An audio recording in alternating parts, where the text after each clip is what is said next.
Olá, boa noite a você. Este é o Jornal da Record. Governo inclui 450 mil famílias no Auxílio Brasil. Quase metade dos alunos que abandonaram a escola durante a pandemia precisaram trabalhar.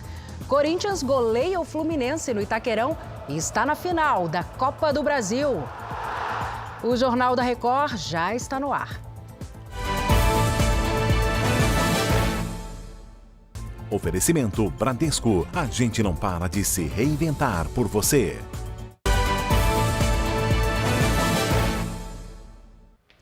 Dois traficantes foram condenados a 193 anos de prisão por derrubarem um helicóptero da Polícia Militar no Rio de Janeiro. O Leonardo Ack traz os detalhes agora pra gente. Oi, Léo, boa noite. Oi, Salsi, boa noite para você, boa noite a todos. Olha, eles foram condenados por 3 homicídios qualificados e mais 6 tentativas de homicídio. O helicóptero da PM foi derrubado a tiros em 2009 durante uma operação no Morro dos Macacos, na zona norte do Rio. 3 policiais militares morreram e outros 3 ficaram feridos. Segundo a Justiça, Magno Fernando de Souza, o Magno da Mangueira, e Leandro Domingos Bersotti, o Lacoste, comandaram a derrubada da aeronave. O Magno da Mangueira já cumpre pena num presídio federal pelo crime. Já o Lacoste está foragido da justiça. O julgamento de outro acusado pelo crime, Fabiano Atanásio da Silva, o FB, foi adiado. Há 3 anos, o traficante Luiz Carlos Santino da Rocha, o Playboy, quarto réu desse caso, foi condenado a 225 anos de prisão. Salsi. Obrigada, Léo, pelos detalhes. O governo federal incluiu mais 450 mil famílias no programa social Auxílio Brasil. Vamos conversar agora com Alessandro Saturno, que está em Brasília. Alessandro, boa noite para você. Qual o valor total deste repasse? Oi, Salsi, boa noite para você e a todos que nos assistem. Bom, o valor total desse repasse chega perto aí de 12 bilhões e 500 milhões de reais. O valor do benefício, que é de R$ 600, deverá ser repassado aí para aproximadamente 20 milhões e 650 mil famílias. Bom, segundo o Ministério da Cidadania, comparando setembro com agosto, o aumento no número de famílias é de 2,2%. O calendário de pagamento começa já na próxima segunda-feira para os beneficiários com número de inscrição social de final 1. O cronograma segue até o dia 30 de setembro. Desde novembro do ano passado, mais de 7 milhões e 500 mil famílias foram incluídas nesse programa. Entre os beneficiários, Salsi, o que chama a atenção é que 82% são famílias chefiadas por mulheres. Salsi. Tá certo, Alessandro. Daqui a pouquinho conversamos novamente. E olha, quase metade dos estudantes que abandonaram os estudos durante a pandemia deixaram a escola porque precisaram trabalhar. É o que mostra um estudo que a Giovana Rizardo vai explicar melhor agora para a gente. Oi, Giovana, boa noite. Oi, Salsi, boa noite para você, boa noite a todos. A pandemia prejudicou a economia do país, a geração de empregos e também a renda das famílias. Como consequência, mais de 2 milhões de crianças e estudantes e jovens deixaram de estudar na educação básica. E olha, o motivo para quase metade delas é ter que trabalhar fora de casa. Além disso, quase 1/3 justificou que foi a dificuldade de aprendizagem para acompanhar as aulas. Para outros 29%, porque a escola não tinha atividades presenciais. E outra questão apontada foi a necessidade de cuidar de parentes durante o isolamento. A pesquisa foi feita pelo Instituto IPEC, a pedido do Unicef, o Fundo das Nações Unidas para a Infância, Salsi. Além disso, foram ouvidos no mês passado mais de 1.000 estudantes entre 11 e 19 anos. E é isso em todo o país, Salsi. Volto com você. Obrigada pelos detalhes, Giovana. A Justiça impediu a assinatura do contrato de concessão de estradas no Noroeste Paulista e que foram leiloadas nesta quinta-feira. O negócio, avaliado em 10 bilhões de reais, foi suspenso até que o governo do estado apresente o cálculo dos pedágios. A decisão atende a um pedido da Associação Brasileira de Usuários de Rodovias sob concessão. A entidade afirma que não foram apresentadas as planilhas de cálculo e que o valor das tarifas foi feito sem embasamento. O brasileiro preso num atentado contra a vice-presidente da Argentina, Cristina Kirchner, virou réu por tentativa de homicídio. A namorada de Fernando Sabag Montiel, Brenda Uliarte, também foi denunciada pelo mesmo crime. A juíza responsável ainda não tomou nenhuma decisão sobre os outros detidos no caso, mas determinou a prisão preventiva dos dois. Nos Estados Unidos, políticos do Partido Republicano, de oposição ao presidente Biden, que é democrata, encontraram uma maneira de protestar contra o agravamento da imigração ilegal. Cerca de 100 pessoas, homens, mulheres e crianças, foram deixadas com poucas sacolas e mochilas em uma avenida da capital americana, perto da residência da vice-presidente, a democrata Kamala Harris. Os imigrantes fizeram uma viagem de mais de 24 horas, cerca de 2.400 quilômetros da cidade de Del Rio, no Texas, até Washington. O grupo inclui cidadãos da Venezuela, da Colômbia, do Uruguai e do México. Todos atravessaram ilegalmente a fronteira com os Estados Unidos. Alguns passaram por até 10 países a pé antes de chegar ao território americano. O comboio foi enviado pelo governador do Texas, o republicano Greg Abbott. A ação faz parte de uma série de retaliações políticas a estados governados pelo Partido Democrata. Um dia antes, o governador aqui da Flórida, o também republicano Ron DeSantis, fretou 2 aviões para levar dezenas de imigrantes do Texas até o estado de Massachusetts. As famílias desembarcaram em uma ilha frequentada por políticos e celebridades. Instituições comunitárias e igrejas providenciaram abrigo e comida para todos. Em nota, a Casa Branca chamou a ação de manobra política cruel e vergonhosa. Desde abril, líderes republicanos do Texas e do Arizona, 2 estados que fazem fronteira com o México, transportaram cerca de 12 mil requerentes de asilo para pelo menos 3 grandes estados. O objetivo é mandar uma mensagem para que as autoridades locais arquem com os custos financeiros e políticos de receber caravanas de imigrantes ilegais.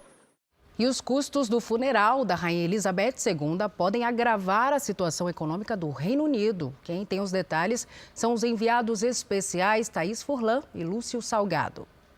A próxima segunda-feira, dia do funeral da rainha, será feriado nacional. Todas as atividades do país devem parar. Os economistas alertam que isso pode levar o Reino Unido a uma recessão técnica, já que o produto interno bruto de setembro será reduzido. Se acontecer mesmo, o país fechará o segundo trimestre seguido com a queda do PIB, que é a soma de todos os produtos e serviços de uma nação. A situação pode ser agravada com os gastos com o funeral, que devem ultrapassar o equivalente a 35 milhões de reais, o mais caro da história do país. As despesas com a despedida da rainha são pagas pelos cofres públicos. De Londres, Thaís Furlan. E durante os preparativos para o funeral da Rainha Elizabeth II, Londres se tornou um dos principais destinos turísticos do mundo.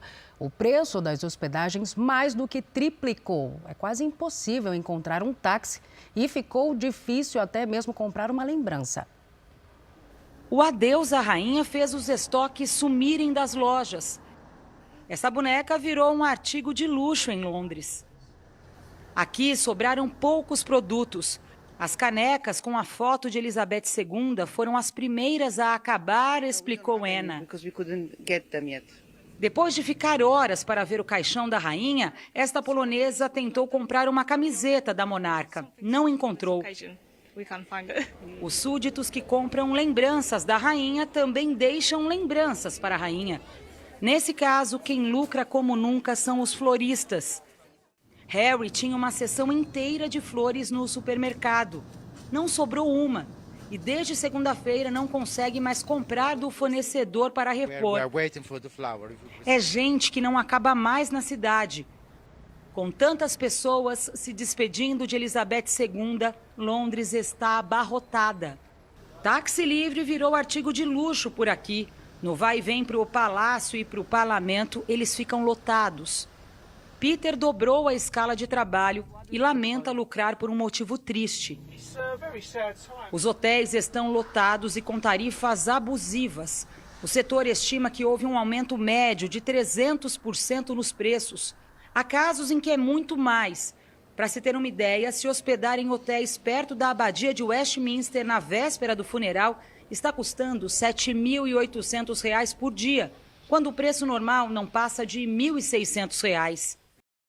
Na Jordânia, um bebê de 4 meses se recupera depois de ser resgatado dos escombros de um prédio que desabou na capital, Amman. Um vídeo divulgado pelo Corpo de Bombeiros mostra o momento em que a criança é salva com alguns hematomas. A recém-nascida ficou desaparecida por cerca de 24 horas. Ao menos 10 pessoas morreram na queda do prédio residencial de 4 andares na última terça-feira. Eleições 2022, vamos acompanhar agora o dia dos candidatos à presidência da República. O presidente e candidato à reeleição pelo PL, Jair Bolsonaro, passou o dia em Brasília. Pela manhã, permaneceu no Palácio da Alvorada, residência oficial. À tarde, já no Palácio do Planalto, Bolsonaro participou por videoconferência de um seminário sobre a tecnologia 5G. Estamos na vanguarda dessa nova tecnologia, que será uma revolução realmente na indústria, logística, transporte, saúde, educação e o agronegócio. Jair Bolsonaro também tratou de assuntos jurídicos com a equipe da Secretaria-Geral da Presidência da República nessa quinta-feira e seguiu para o Rio de Janeiro, onde cumpre agora à noite agendas de campanha. O candidato do PT, Luiz Inácio Lula da Silva, visitou Montes Claros, no norte de Minas, nessa quinta-feira. Assim que chegou à cidade, Lula deu uma entrevista coletiva. O petista falou sobre os seus 2 governos, criticou o atual presidente e destacou a importância de Minas Gerais nas eleições. A visita à cidade estava prevista para ser feita há poucos dias das eleições, mas os organizadores da campanha decidiram antecipar por causa do crescimento do candidato do PL à reeleição, Jair Bolsonaro, nas pesquisas de intenção de voto no estado, o segundo maior colégio eleitoral do país. O estado de Minas Gerais é o estado que eu mais visitei e Minas foi colocado na minha pauta como um estado preferencial. Agora à noite, Lula participa de um comício na Praça Central de Montes Claros. O candidato do PDT, Ciro Gomes, passou o dia no Recife. Acompanhado da vice na chapa, Ana Paula Matos, ele visitou o comitê de campanha na capital pernambucana. Foi recebido por apoiadores e correligionários. À tarde, esteve no Porto Digital, um dos principais centros tecnológicos e de inovação do país. Ciro conheceu as instalações e disse que, se eleito, a educação será uma prioridade. A coordenação da campanha de Ciro Gomes decidiu mudar a estratégia dessa semana a pedido do próprio candidato. A ideia era percorrer o Nordeste até chegar ao Ceará, onde Ciro fez carreira política, mas dessa vez não conseguiu o apoio que esperava. Por isso, a agenda de Fortaleza foi cancelada e substituída por uma visita aos estados do Norte e Centro-Oeste do país. Em um dos discursos, Ciro Gomes voltou a criticar o candidato do PT. Duvido que o Lula tenha achado no PT um amigo mais leal, um companheiro mais disposto a ajudá-lo quando eu entendi que era necessário. Eu digo com muita dor, o Lula se corrompeu, se vendeu ao sistema e vendeu o Brasil. Em visita ao Ceará, Simone Tebet concedeu entrevista coletiva. A candidata do MDB esteve acompanhada de lideranças do PSDB e de partidos aliados. Depois, Simone Tebet caminhou no centro da cidade e participou de um almoço com jovens empresários. Dentre as propostas apresentadas, ela destacou o investimento que fará, se eleita, na educação. A gente tem que parar com essa mania de que política social é de um governo ou de outro. É direito do cidadão. E quando dá certo, a gente tem que copiar. Tem algumas coisas boas da educação aqui, outras em outros estados, e a gente complementa e faz a verdadeira transformação através da educação. A candidata do União Brasil, Soraya Tronic, participou em São Paulo de um fórum de discussões promovido pelo Sindicato Nacional de Auditores Fiscais da Receita Federal. Soraya voltou a defender a proposta de criação do Imposto Único, que substituiria 11 impostos e contribuições federais. Então é muito fácil. Vai ser retido no depósito 1,26 daquilo que se depositou e no saque também 1,26. É um imposto com uma alíquota justa, pequena, que desestimula a sonegação. Felipe Dávila, candidato do Novo, teve um encontro com representantes da Associação de Delegados da Polícia Federal. O candidato assumiu um compromisso com a categoria. Se for eleito, pretende mudar a forma como o diretor-geral da Polícia Federal será nomeado. O presidente da República terá o poder de indicar o diretor-geral da Polícia Federal, mas o mandato dele será descasado do mandato do presidente da República para assegurar que a instituição possa fazer as investigações, principalmente em torno de corrupção política. Kelmon Luiz, do PTB, e o candidato a vice na chapa, Luiz Cláudio Gamonal, visitaram as sedes do PT e do PDT em Brasília. Eles levaram propostas aos dirigentes das siglas. Os candidatos também foram à Universidade de Brasília. Na saída, Kelmon Luiz defendeu pautas para a educação. Uma das nossas principais prioridades é a transformação da vida humana através da educação. E para isso acontecer, nós precisamos investir, apostar na educação de base. O Supremo Tribunal Federal definiu regras para o compartilhamento de dados entre os órgãos públicos. O Alessandro Saturno está de volta com os detalhes. Alessandro. Salsi, ficou definido o seguinte: a partir de agora, o uso dessas informações deverá ser justificado. Os ministros eles analisaram duas ações da Ordem dos Advogados do Brasil e do PSB, que foram propostas por advogados de ambas instituições. O partido e a OAB contestaram a legalidade do cadastro base do cidadão e do Comitê Central de Governança de Dados. Esse julgamento ele começou em setembro e foi concluído nesta quinta-feira. As entidades alegaram que o compartilhamento de dados viola a privacidade da população e traz risco de uso indevido. Então ficou assim, Salsi, o plenário do STF definiu que o uso dessas informações, dos dados do cidadão em atividade de inteligência deve ser justificado e atender a interesse público. Além do mais, o acesso a essas informações deverá ser feito pelo sistema eletrônico de controle, justamente para identificar possíveis abusos. Salsi, eu volto com você. Uma excelente noite. Boa noite, Alessandro. Obrigada pelas explicações.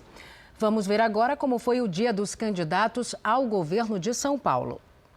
Tarcísio de Freitas se reuniu pela manhã na capital paulista com empresários do setor de transportes de cargas. O candidato do Republicanos ao governo de São Paulo falou aos empresários sobre vários projetos, entre eles o que pretende fazer para conter o roubo de cargas e também sobre as tarifas cobradas pelos pedágios em rodovias do estado. As concessões são fundamentais. A grande questão é como gerar bons modelos para que a gente tenha um equilíbrio entre a prestação de serviço e a tarifa, E a gente precisa agora trazer a tecnologia para dentro das concessões para diminuir a tarifa. Tarcísio de Freitas ainda recebeu das entidades que participaram do encontro um documento com as principais reivindicações do setor. O candidato do PT, Fernando Haddad, viajou para o interior do estado. Em Araraquara, ao lado de Geraldo Alckmin, candidato a vice-presidente na chapa do partido, participou de uma apresentação de entidades assistenciais. No local, discursou. As santas casas aqui do interior estão sem dinheiro, minha gente. Por que a gente não resgata a nota fiscal paulista também para isso? Ou seja, a gente sabe fazer as coisas funcionarem. O governador Rodrigo Garcia, candidato do PSDB à reeleição, chegou pela manhã em um Fusca na cidade de Pindamonhangaba, no Vale do Paraíba. Ele andou pelas ruas do centro e depois visitou o mercado municipal. Em seguida, Garcia caminhou por municípios vizinhos, onde falou com eleitores. Nós precisamos também olhar a questão ambiental em São Paulo. Nós temos as usinas no interior hoje produzindo biogás e biometano para a gente substituir os combustíveis de ônibus em caminhões no estado, para que a gente tenha um estado descarbonizado.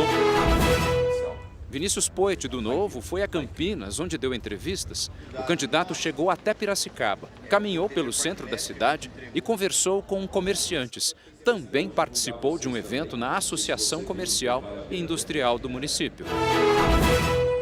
Elvis César fez campanha no centro da capital paulista, onde caminhou pela região da 25 de março. O candidato do PDT almoçou no mercado municipal e depois seguiu pela Santa Efigênia. O Tribunal Superior Eleitoral fez, nesta quinta-feira, uma simulação do projeto com biometria nos testes das urnas eletrônicas. A medida vai ser implementada já no primeiro turno das eleições. O projeto será realizado em 18 estados e no Distrito Federal, em 56 urnas. Segundo o TSE, a amostragem representa quase 10% das 640 urnas que já estavam separadas para a realização de testes de integridade. A diferença é que os testes nessas 56 urnas levarão em conta também a biometria dos eleitores. A demanda é um dos pedidos feitos pelas Forças Armadas para aumentar a segurança do processo eleitoral. A Justiça Eleitoral é aberta a inovações, a sugestões, mantendo o que vem dando certo, mantendo o que vem garantindo a total lisura das eleições. A simulação demonstra que o voto do eleitor é o mesmo que a urna registra. No dia da eleição, as urnas que irão participar do teste serão definidas aleatoriamente e retiradas das sessões eleitorais. Os fiscais da Justiça Eleitoral comparam os dados das urnas eletrônicas com os números dos boletins impressos. Se forem os mesmos, quer dizer que não houve problema. Todo o processo dos testes é filmado. A biometria é um sistema que garante a identidade do eleitor por meio da impressão digital. Apesar de todos os eleitores estarem com a biometria cadastrada, as urnas eletrônicas não terão biometria nestas eleições, mas o teste sim. Depois de votar em sua sessão habitual, o eleitor será convidado a participar da iniciativa, em um local próximo ao que votou. Ele usará a impressão digital para desbloquear a urna do teste. Para os militares, a biometria cria uma nova camada de segurança, mas é importante observar que os participantes não irão votar uma segunda vez. No Japão, pela primeira vez em 3 anos, a maior exposição de games do mundo acontece com público. A correspondente Silvia Kikuchi está lá e traz as novidades para a gente. Oi, Silvia. Olá, Salsi. O Salão de Games de Tóquio vai ser aberto ao público em geral no sábado e domingo. Nós estamos aqui no dia especial reservado à imprensa. Mais de 600 empresas de 37 países estão presentes aqui na feira, inclusive com representantes brasileiros. O Brasil se destaca cada vez mais nessa área. O país tem um crescimento de 13% ao ano no mercado de games e é atualmente o 13º maior fabricante de jogos do mundo. O Brasil tem tudo para fazer sucesso nessa feira, onde são esperados cerca de 150 mil visitantes. E como estamos num ambiente fechado, todos aqui devem usar máscara para evitar a disseminação do coronavírus. Salsi. Certo, Silvia. Obrigada pelas informações. Agora o futebol. O Corinthians venceu o Fluminense em casa e está na final da Copa do Brasil. Um Itaquerão lotado viu o Corinthians abrir o placar aos 33 do primeiro tempo. Renato Augusto arriscou de fora da área e acertou o canto esquerdo. O segundo do Timão foi aos 45 da fase final. Troca de passes na entrada da área e Juliano chutou sem chance de defesa. 3 minutos depois, já nos acréscimos, Felipe Melo fez contra depois de tentar cortar o cruzamento de Adson. O Corinthians enfrenta o Flamengo na final da Copa do Brasil. O primeiro jogo está marcado para 12 de outubro. O local ainda vai ser sorteado. Este foi o Jornal da Record. Outras informações às 7 da manhã, na primeira edição do JR 24 Horas. Você fica agora com Fala Que Eu Te Escuto. Uma ótima noite para você. Cuide-se. Tchau.